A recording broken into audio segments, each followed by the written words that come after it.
Tere hommikust ja tere tulemast hommikupalvele.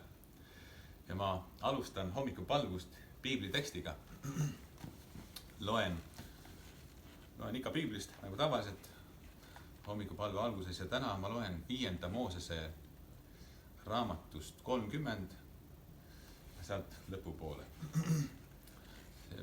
Moosese raamat on juutide toora, juutide pühakiri, juutide käsuõpetus, ehk siis piibel sisaldab ka suures osas juutide pühakirju.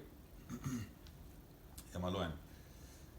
Vaata, mina panen täna su ette elu ja hea, surma ja kurja.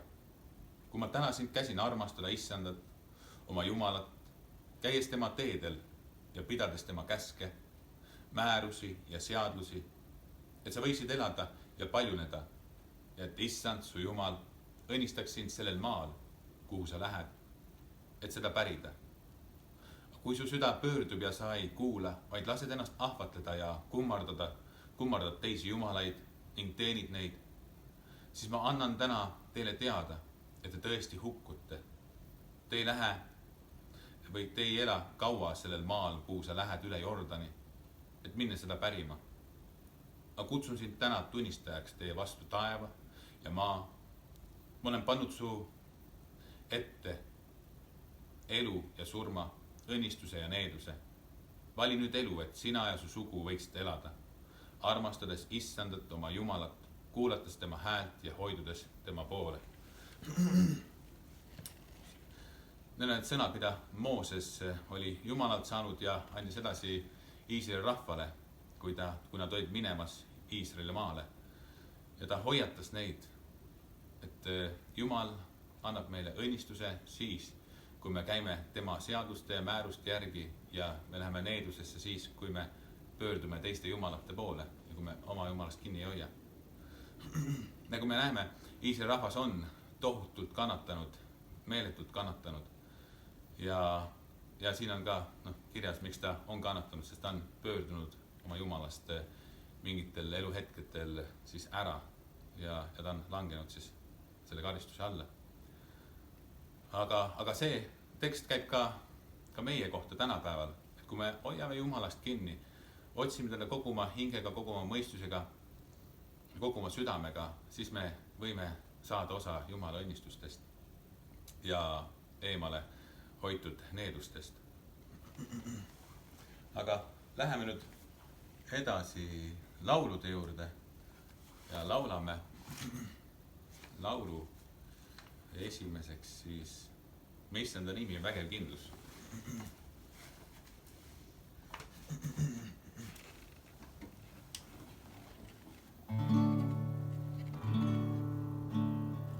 Me Issanda nimi on vägev kindlus, kus õiglased jooksevad ja pääsevad sealt. Me Issanda nimi on vägev kindlus, kus õiglased jooksevad ja pääsevad sealt. Kiitus sinu nimele, kiitus sinu nimele, kiitus sinu nimele, o Issand. Kiitus sinu nimele, kiitus sinu nimele, kiitus sinu nimele, o Issand. Me Issanda nimi on vägev kindlus, kus õiglased jooksevad ja pääsevad sealt. Me Issanda nimi on vägev kindlus, kus õiglased jooksevad ja pääsevad sealt. Kiitus sinu nimele, kiitus sinu nimele, kiitus sinu nimele, o Issand. Kiitus sinu nimele, kiitus sinu nimele, kiitus sinu nimele, o Issand. Nii, Jumal on siis meie kindlus, kui me temalt varju otsime. Ja teine laul, Mind vii kui ingli käel. Seda laulu ma laulsin ka palju kodus, kui ma ise kodus koroonas olin, lastega laulsime ja abikaasaga. Ja ma olen mõelnud, et seda laulu võiks ka laulda kord minu matustel. See on väga ilus laul. Maailma kuulus laul.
Vahva laul, ma mäletan ühte lugu, kus üks vana lugu, kus üks inimene viidi surmanuhtlusele.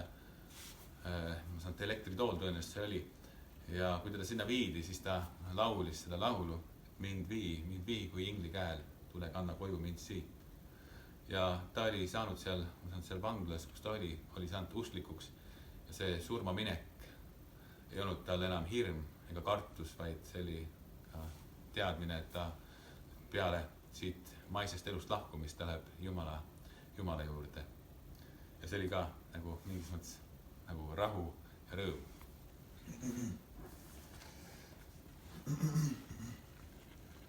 Aga ma lähen nüüd edasi selle loo juurde, mille ma teile ühe saatsin eile.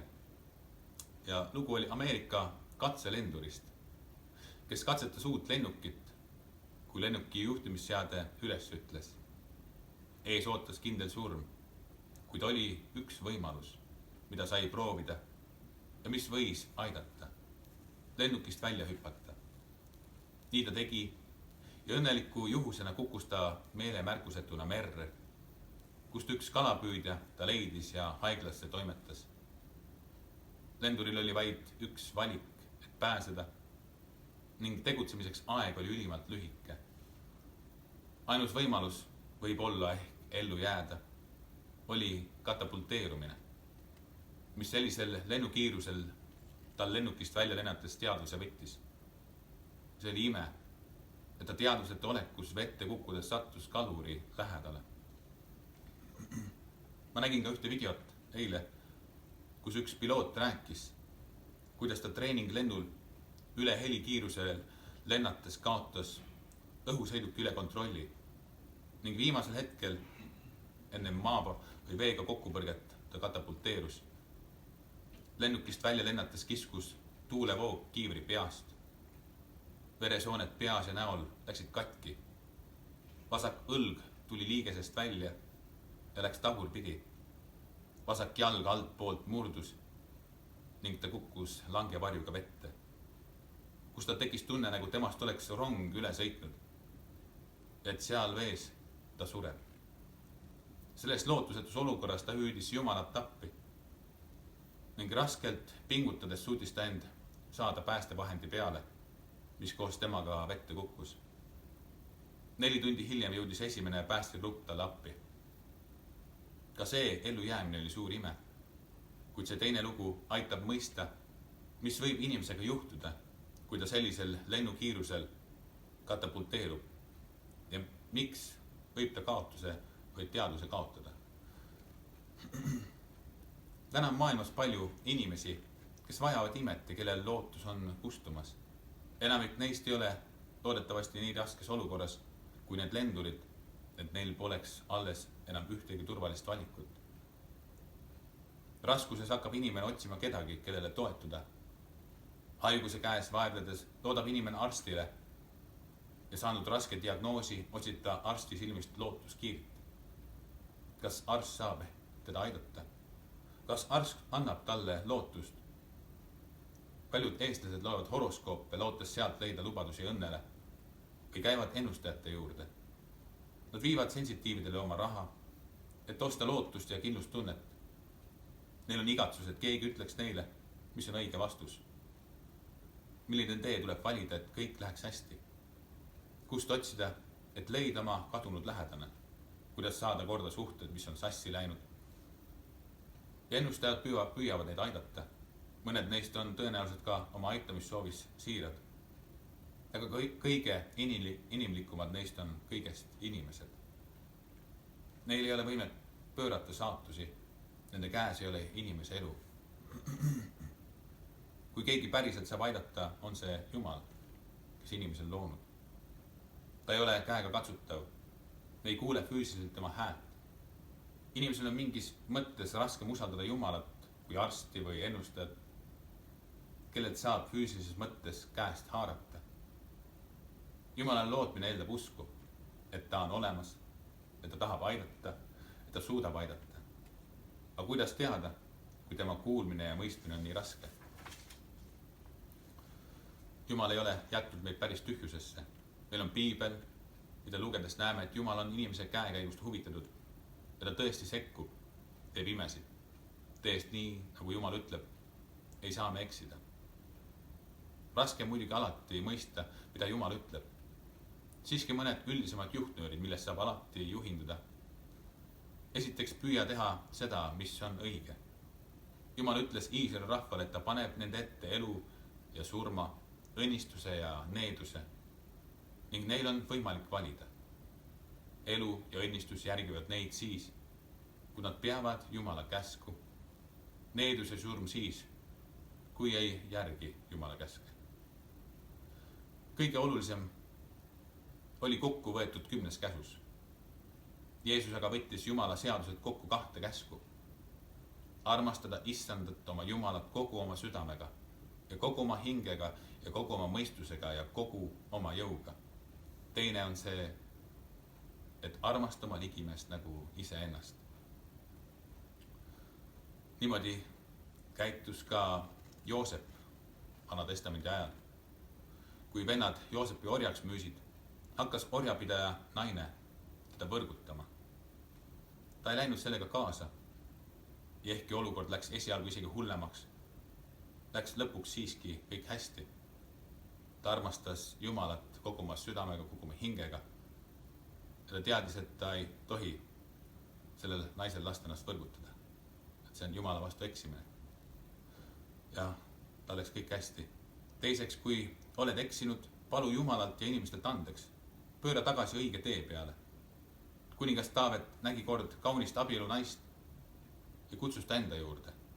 Naine jäi rasedaks ning et sõjas olnud mehest vabaneda ja oma süütegu varjata, lasi Taavet tal sõjas meelega hukkuda. See oli ränk süütegu ja Jumala prohvet tuli Taavetit noomima. Taavet kahetses siiralt see eksimus läks talle maksma ta poja elu ja teisest pojast sai talle vaenlane. Aga siira kahetsuse tõttu andis Jumal talle andeks. See on nii lihtne. Tee seda, mis on õige ja kui eksid, siis kahetse. Siis on su süda puhas. Igas olukorras tee oma parim. Kui sind tabavad ebaõnnestumised, siis see ei pruugi olla lõpp. Olukord võivad pöörduda. Ei tasu kaotada lootust, ei tasu jääda alla kukkuvasse lennukisse istuma või kibeduses mõelda, et nüüd ongi kõik läbi, kõik on halvasti, mitte miski enam kunagi paremaks ei lähe. Lendur kasutas ära oma viimase võimaluse teadmata, kas see aitab. Ta tegi oma osa ja Jumal tegi oma osa. Meile märkuseta õhu lendu tehes oli lendur usaldanud oma elu kellegi teise kätte, kellel oli võime tema lennu saatust mõjutada. Kui aga tulekski kohtuda surmaga, siis on eriti oluline, et süda oleks puhas Jumala ees. Ja me tunneksime Jeesus Kristust oma isikliku päästjana. Ja me jääme palvesse. Jumal, sinu käes on elu ja surm ja sinul on meie jaoks lootust. Sind järgides ja sinu tahet tehes elame õnnistuses ja oleme ka teistele inimestele õnnistuseks. Jumal, aita meil sind järgida. Aamen. Nii. Ja nüüd on jäänud lõpulaul. Oma rahu annan teile. Oma rahu jätan siis Jeesuse sõnad, mida Jeesus siis ütles oma jüngritele, enne kui ta maa pealt läks taevasse isa juurde.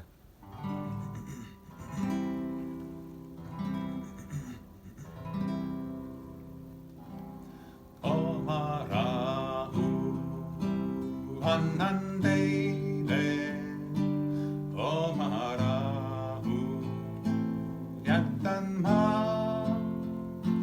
ei ma ilm või rahu anda, oma rahu jätan ma, oma rahu annan teile, oma rahu jätan ma, ei ma ilm või rahu anda, oma rahu jätan ma.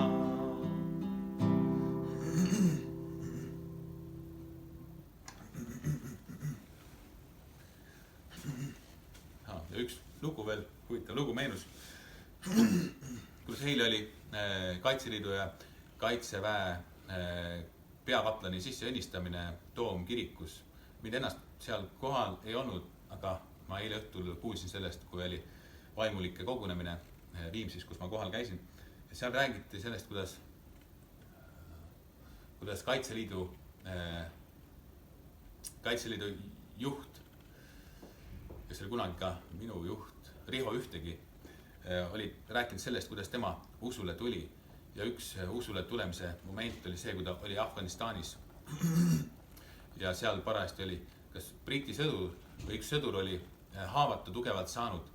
Ja ta piinles seal valus ja ta oli väga õnnetu, et ta on kaotamas oma elu. Ja siis jõudis sinna kaplan. Ja kaplan rääkis temaga seal samast Jumalast ja küsis, kas sa tahad Jumalat oma elu vastu võtta, Jeesus Kristus vastu võtta ja seal ta tõenäoliselt palus andeks oma patud. Ja peale seda, kui kaplaniga tal vestlus ära oli, siis tema olemus muutus rahulikuks, rõõmsaks ja Riho Ühtegi nagu jagas seda, et see oli talle nagu hea tunnistus Jumalast, et kuidas inimesse võib suur rahu tulla enne surma veel, kui ta Jumalaga saab suhte korda.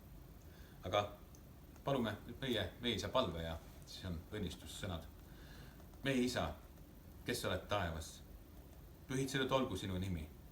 Sinu riik tulgu, sinu tahtmine sündigu, nagu taevast nõnda ka maa peal. Meie igapäevast leiba anna meile tänapäev ja anna meile andeks meie võlad, nagu meiegi andeks anname oma võlglastele. Ja ära saada meid kiusatusse, vaid päästa meid ära kurjast, sest sinu päralt on riik ja vägi ja au igavesti. Aamen. Ja ma annan edasi Jumala õnnistuse. Issand, õnnistagu sind ja hoidku sind. Issand, lasku oma pale paista sinu peale ja olgu sulle armuline. Issand, tõsku oma pale sinu üle ja andku sulle oma rahu. Jumala Isa, Poja ja Pühavaimu nimel. Aamen. Tänan teid kõiki osalemast. Soovin teile ilusat nädalat ja head vabariigi aastapäeva. See on homme.